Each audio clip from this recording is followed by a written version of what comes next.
Hello everyone, welcome to Shri academy. आज हम लोग दिल्ली सल्तनत में गुलाम वंश को देखेंगे। जैसा कि हम लोग जानते हैं कि 12वीं से 15वीं शताब्दी का जो टाइम था वो दिल्ली सल्तनत का था, जिसमें 5 वंश आए। और जो सबसे पहली जो वंश थी वो गुलाम वंश था, जिसने दिल्ली सल्तनत की स्थापना की थी। तो आज हम लोग उसी के बारे में चर्चा करेंगे। तो आइए चलते हैं टॉपिक की तरफ।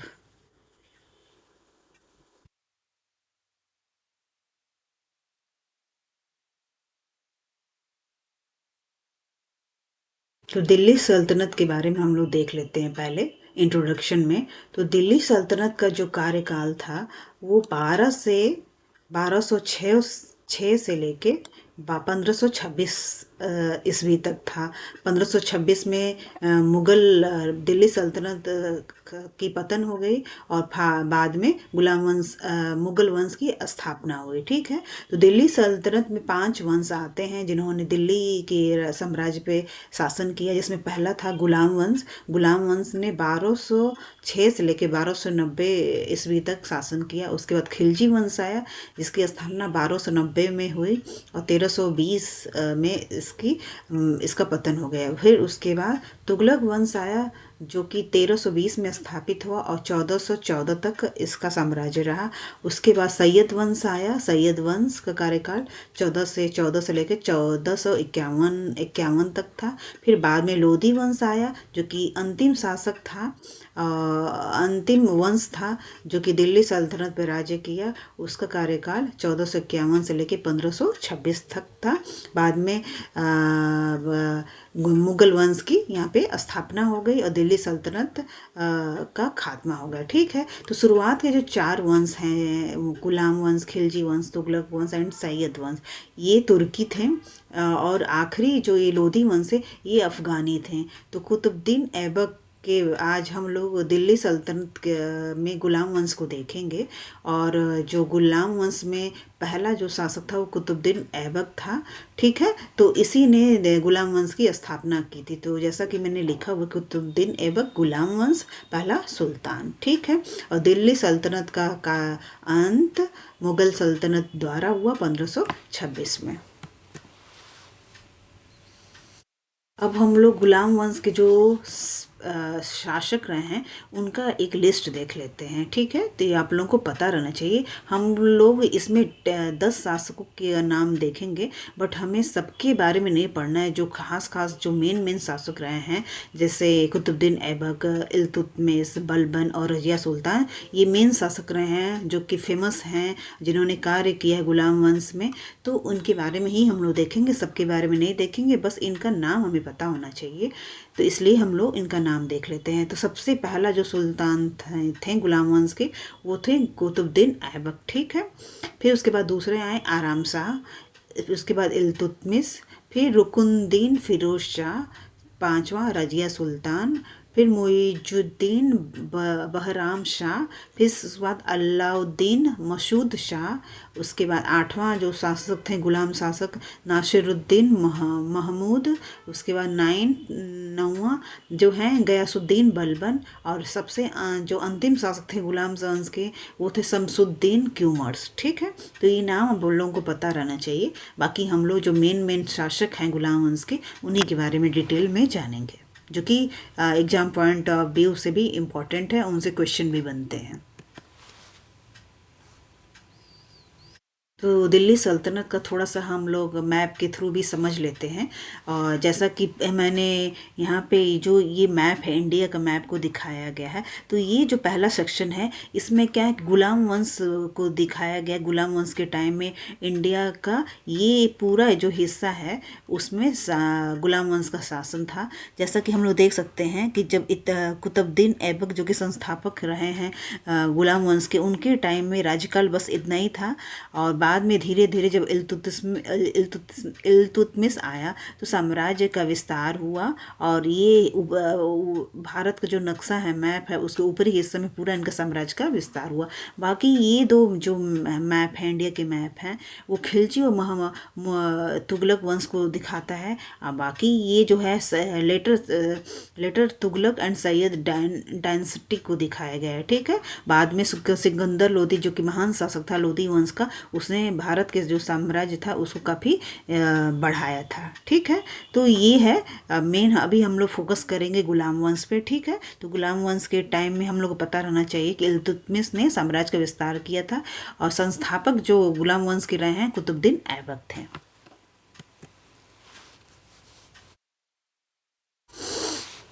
तो दिल्ली सल्तनत में गुलाम वंश का जो कार्यकाल था वो 1206 में स्थापित हुआ और 1290 तक गुलाम वंश रहा, जिसके संस्थापक कुतुबुद्दीन ऐबक थे। ठीक है, कार्यकाल इनका जो कुतुबुद्दीन ऐबक थे उनका कार्यकाल था 1206 से लेकर 1210 तक, 4 साल तक ही इनका कार्यकाल रहा। गुलाम वंश को ममलूक वंश भी बोलते हैं। ठीक है, और इनका जो राज्याभिषेक हुआ वो जून 1206 में लाहौर में हुआ। जो गुलाम वंश था उसका जो राजधानी था उस टाइम में लाहौर ही था।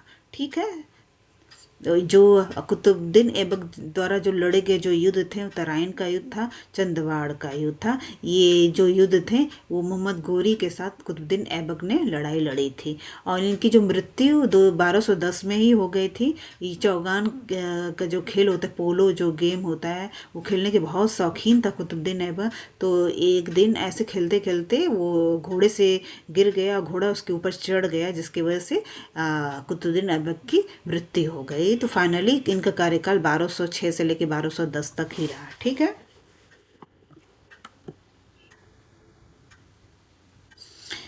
अब कुतुबुद्दीन ऐबक द्वारा जो कराए गए निर्माण कार्य हैं उनको देख लेते हैं। ये एग्जाम में पूछे जाते हैं। तो कुतुब मीनार का जो निर्माण है वो कुतुबुद्दीन ऐबक द्वारा ही किया गया था और कुतुब मीनार जो है वो दिल्ली में स्थापित है। ठीक है, उसके बाद 2.5 दिन का झोपड़ा, ये भी कुतुबुद्दीन ऐबक द्वारा ही बनाया गया है और ये अजमेर में है। ठीक है, कुब्बत उल इस्लाम मस्जिद जो है वो भी दिल्ली में ही स्थापित है और इसका निर्माण कार्य ये तीनों जो हैं कुतुब मीनार, 2.5 दिन का झोपड़ा और कुब्बत उल इस्लाम मस्जिद, ये तीनों कुतुबुद्दीन ऐबक द्वारा निर्माण इसका किया गया था।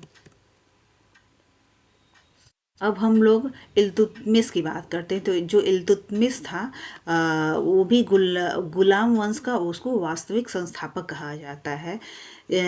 कुतुबुद्दीन ऐबक की मृत्यु के बाद इल्तुतमिश 1210 ईस्वी में दिल्ली के सिंहासन पर बैठा। दिल्ली का शासक बनने से पहले वह बदायूं का राजा था। ठीक है, इसने दिल्ली के सिंहासन पर बैठने के बाद जो राजधानी थी लाहौर थी, जैसा कि हम लोग पढ़ चुके पीछे, लाहौर से उसने दिल्ली में स्थानांतरित किया। इल्तुतमिश इल्बरी तुर्क था जो कुतुबुद्दीन ऐबक का दामाद और गुलाम था। ठीक है, तो जो इल्तुतमिश है वो कुतुबुद्दीन ऐबक का दामाद भी था। इल्तुतमिश को गुलामों का गुलाम कहा जाता है क्योंकि कुतुबुद्दीन ऐबक भी मोहम्मद गोरी का गुलाम था और ये जो इल्तुतमिश था वो कुतुबुद्दीन ऐबक का गुलाम था। तो इस तरह वो गुलामों का गुलाम उसको बोला जाता है। ठीक है, तो इल्तुतमिश इक्ता प्रथा और शुद्ध अरेबियन सिक्के चलाने वाला प्रथम शासक था। देखिए इक्ता प्रथा क्या होता है ये जानना चाहिए, ये इम्पॉर्टेंट है, एग्जाम में पूछा जाता है। देखिए जो सैनिक होते थे, राज्य अधिकारी होते थे, तो उनको देखिए आज के टाइम में हम लोग सैलरी देते हैं। ठीक है, तो उस टाइम में क्या था कि इक्ता प्रथा की स्थापना इल्तुतमिश ने की थी और इक्ता प्रथा में सैलरी के जगह पे यहाँ पे जमीन दिया जाता था, भूमि दिया जाता था। ठीक है, तो इक्ता प्रथा वही किया, वही 1226 में इल्तुतमिश के द्वारा स्थापित किया गया था और इसका अंत अलाउद्दीन खिलजी द्वारा किया गया था, जिसमें सैलरी के जगह पे भूमि प्रदान किया जाता था सैनिकों और राज्याधिकारियों को। तो ठीक है, तो इक्ता प्रथा क्या होता है ये पता रहना चाहिए। ठीक है, फिर उसने सिक्के भी, शुद्ध अरेबियन सिक्के भी चलाया था। ये पहला शासक था जिसने इक्ता प्रथा और शुद्ध अरेबियन सिक्के चलाए, ये आप लोगों को पता होना चाहिए। इसने सोने और चांदी से बने हुए सिक्के चलाए, जिसमें चांदी के सिक्कों को टंका बोलते थे और सोने के सिक्कों को जीतल बोला जाता था। ठीक है, तो ये सब चीज़ें आपको पता होता है, एग्जाम में पूछा जाता है। इसको तुर्क ए चिहालगानी का फाउंडर कहते हैं। तुर्क ए चिहालगानी 40 गुलामों का समूह था जो कि साये की तरह इल्तुतमिश के साथ रहता था। ठीक है, तो ये भी पता होना चाहिए कि तुर्क ए चिहालगानी क्या होता है और इसका फाउंडर कौन है। ठीक है, अब हम लोग देख लेते हैं देखिए, और एक भी चीज़ है, दूसरी चीज़ है कि इल्तुतमिश जो था उसका जो कार्यकाल था 1210 से लेके 1236 तक था। ठीक है, इल्तुतमिश पहला शासक शासक था जिसने 1229 में बगदाद खलीफा के से सुल्तान की वैधानिक उपाधि हासिल की। जो कुतुबुद्दीन ऐबक था उसने सुल्तान की उपाधि धारण नहीं की थी क्योंकि वो मोहम्मद गोरी का गुलाम था, लेकिन इल्तुतमिश ने बगदाद खलीफा से सुल्तान की वैधानिक उपाधि हासिल कर ली। तो इसीलिए दिल्ली सल्तनत का सही मायने में जो होता है उसको पहला सुल्तान माना जाता है। ठीक है, इसकी मृत्यु 1236 में हुई। ठीक है, 1236 में मरने से पहले इल्तुतमिश ने अपनी पुत्री रजिया को अपने उत्तराधिकारी घोषित किया क्योंकि उसका बड़ा पुत्र महमूद मारा जा चुका था। देखिए, इल्तुतमिश के कई और सारे भी बेटे थे, बट वो उतने योग्य नहीं थे। रजिया ज़्यादा क्योंकि योग्य थी, इसलिए इल्तुतमिश चाहता था कि उसकी बेटी राजिया बने। बट उस टाइम में जो समाज था, जो तुर्की लोग थे, वो लोग नहीं चाहते थे कि रजिया उस साम्राज्य की उत्तराधिकारी बने। ठीक है, परंतु तुर्कों की व्यवस्था के अनुसार कोई महिला उत्तराधिकारी नहीं बन सकती थी। ठीक है, अब हम लोग देखेंगे रजिया सुल्तान। तो रजिया सुल्तान का जो कार्यकाल था वो 1236 से लेके 1240 तक ही रहा, सिर्फ 40 साल तक ही रहा। अब रजिया ने रुकनुद्दीन को अपदस्थ करके सत्ता प्राप्त की थी। उत्तराधिकार को लेके रजिया सुल्तान को जनता का समर्थन प्राप्त था। ठीक है, तो रजिया ने पर्दा प्रथा त्याग कर पुरुषों की भांति पोशाक धारण करके दरबार आयोजित किया करती थी, और उसने मलिक आयुक्त को ऊंचा पद प्रदान किया। रजिया सुल्तान की इन गतिविधियों से अमीर समूह था वो नाराज हुआ। रजिया के शासनकाल में मुल्तान, बदायूं और लाहौर के सरदारों ने विद्रोह किया था। तत्पश्चात रजिया ने भटिंडा के गवर्नर अल्तुनिया से विवाह किया। 1224 ईस्वी में कैथल में रजिया की हत्या कर दी गई। रजिया सुल्तान ने यकूट को अमीर ए आखुर तथा एतगिन को अमीर ए हाजिब की उपाधि दी। कबीर खान को लाहौर तथा अल्तुनिया को तबर हिंद, आज का भटिंडा का इक्तेदर बनाया था।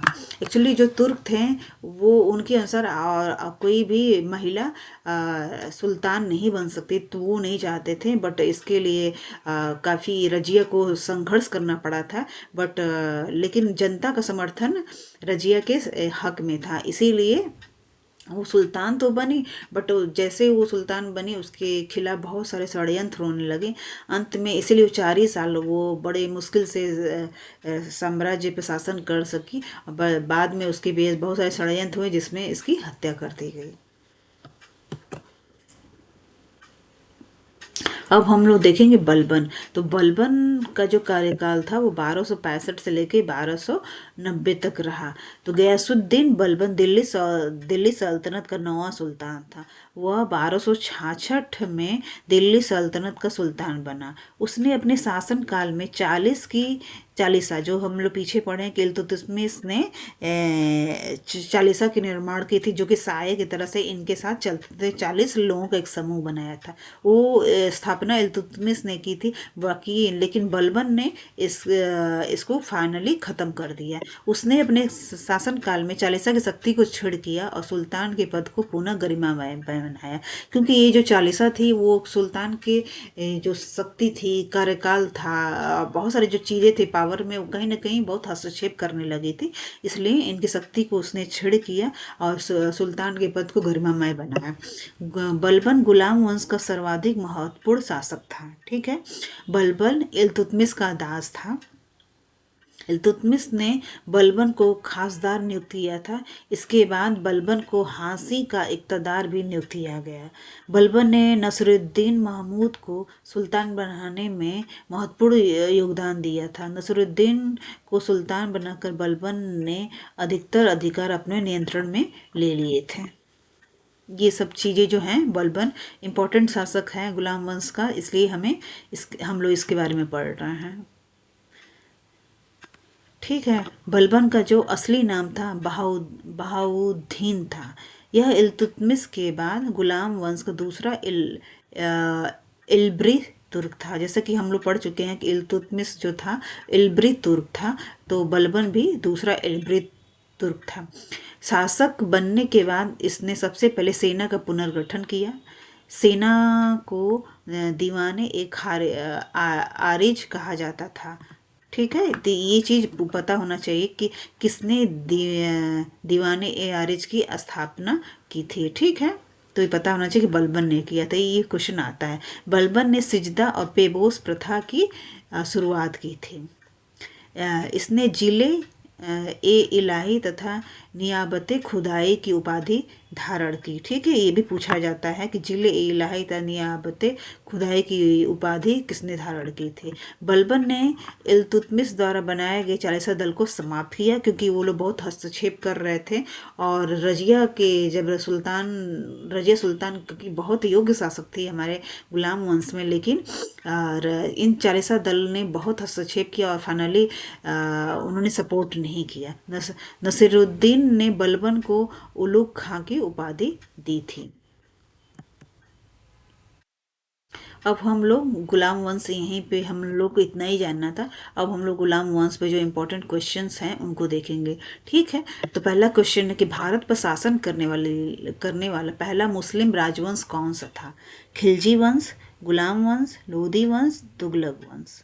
तो आप लोग बताइए। तो देखिए, पहला ऑप्शन बी गुलाम वंश था, जो कि पहली बार भारत में आक्रमण किया, मतलब गुलाम वंश से ही भारत में मुस्लिम राजवंश आया था।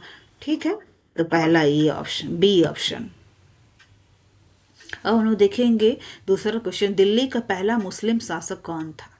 तो पहला जो वंश था गुलाम वंश था, उसका पहला जो संस्थापक था वो कुतुबुद्दीन ऐबक था। तो ऑप्शन विल बी सी। वंश जिसने 1206 से 1290 तक उत्तर भारत पर शासन किया, कुतुबुद्दीन ऐबक द्वारा स्थापित किया गया था गुलाम वंश। ठीक है, ऑप्शन विल बी ए। दिल्ली सल्तनत का कार्यकाल कब समाप्त हुआ? 1526। ठीक है, बी ऑप्शन। निम्न में से किसने कुतुब मीनार का निर्माण करवाया था? कुतुबुद्दीन ऐबक। ठीक है, option will be C. Delhi स्थित कुतुब मीनार में कितने मंजिल हैं? 5 मंजिल है। ठीक, option will be B. Alai Darwaza किस विश्व विरासत स्थल में है? तो ठीक है, option will be C. Qutub Minar के पास ही अलाई दरवाजा काफ़ी इम्पोर्टेंट है, तो ये विश्व विरासत स्थल में स्थित है। अजमेर में 2.5 दिन का झोपड़ा किसने बनवाया था? Qutbuddin Aibak. Option will be A. निम्नलिखित में से दिल्ली का प्रभुत्ता संपन्न सुल्तान कौन था? देखिए, मैंने बात की थी कि कुतुबुद्दीन ऐबक जो था वो गुलाम था, उसने सुल्तान की उपाधि धारण नहीं की थी।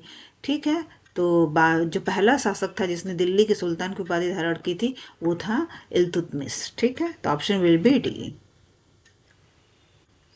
मिन्हाज ए सिराज ने निम्नलिखित में से किस शासक का इतिहास लिपिबद्ध किया गया था? रजिया सुल्तान का। मिन्हाज ए सिराज में रजिया सुल्तान का जो इतिहास है लिपिबद्ध किया गया था। नियमित मुद्रा जारी कराने वाला और दिल्ली को अपने साम्राज्य की राजधानी घोषित करने वाला दिल्ली का प्रथम सुल्तान कौन था? इल्तुतमिश। ठीक है, तो ऑप्शन विल बी डी। तो ये था आज का गुलाम वंश। ठीक है, तो आई होप आप लोगों को वीडियो अच्छे लगे होंगे। कोई सजेशंस हो तो ज़रूर बताएं। ठीक है, थैंक यू सो मच।